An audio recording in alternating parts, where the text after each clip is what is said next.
Hi, it's Rachel. Day 2 of how to create on purpose a beautiful 24 hours.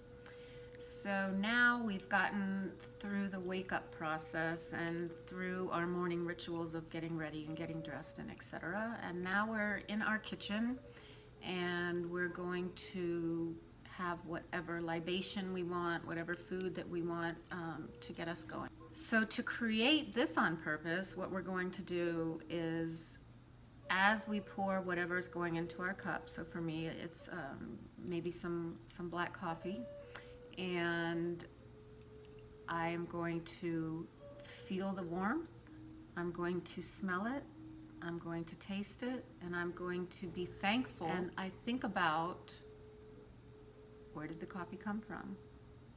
This only takes a minute or two. These are not long exercises, but they bring us into the present and they bring us into a state of expanded consciousness. Because when we do these little things, we are being grateful for whatever's going on around us and also becoming more aware that there's a lot more than this inner world that our mind likes to do first thing in the morning. So where did those coffee beans come from? What country were they from? Who was in charge of them? How did they get into my cup? And I just give thanks for whoever created all of those things to make it possible for me to have my cup of coffee.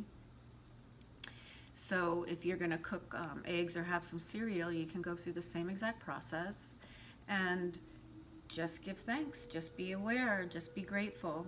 And if things start to creep into your head, instead of creating a to-do list, what I learned from a successful life coach, and I think it really works for me, is to stop doing the to-do list. I have to-do lists everywhere, and I had to stop that.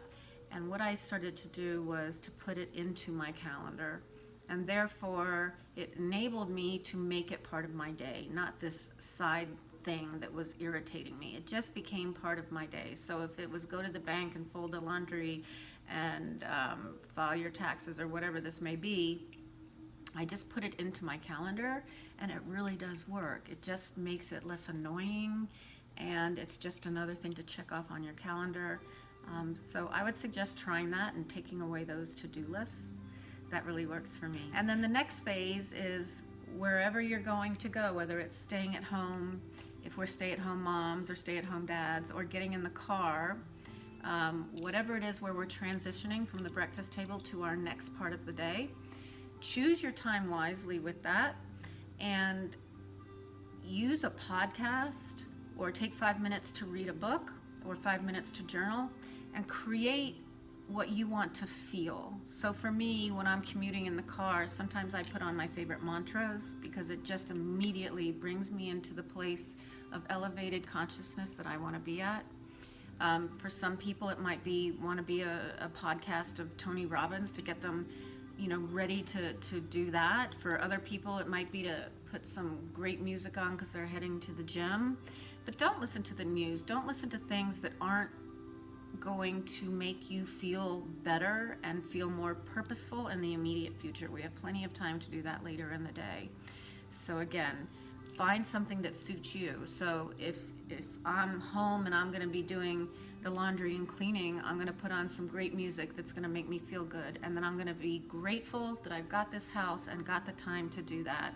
If I'm going to be driving, like I happen to be commuting quite a distance to take my son to school, I listen to the mantras, or I listen to one of my master teachers, and I listen to their teaching of the day, and it just brings me into this state of, wow, that's what I want to do. That's what I want to think. That's what I want to know. And I become where I'm reaching ever upward instead of just digging down into the same crap every single day. So give that a try. And again, comment if you want to. I love the few comments that I got. And Renee, you're very funny. I loved your comment. And I'll talk to you guys tomorrow. Mwah. Peace out.